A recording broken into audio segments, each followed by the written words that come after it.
Набираются опыта и спортивного мастерства и атлеты Федерации тхэквондо версии МФТ. Они провели накануне контрольную тренировку, на которую приехали и игринские ребята.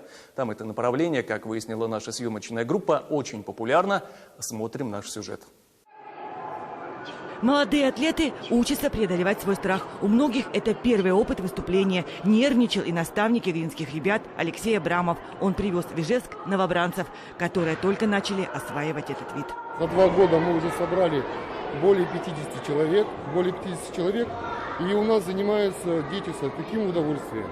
С большим удовольствием, потому что мы им объясняем, что занятие тхэквондо – это не только спорт для них. Да? Это, во-первых, это дисциплина, второе – это спорт. И третье – интересное очень занятие.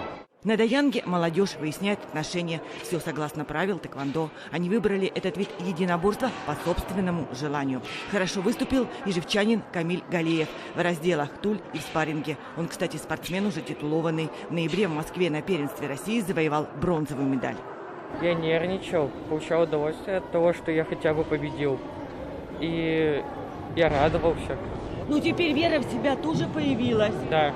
Тхэквондо – это современный вид боевого искусства, то есть разносторонний. Ребята занимаются как и для самообороны, так и для спортивных каких-то достижений. Вот в ноябре у нас прошел первенство России по тхэквондо МФТ, и 2 наших детей попали в сборную России, завоевав бронзу.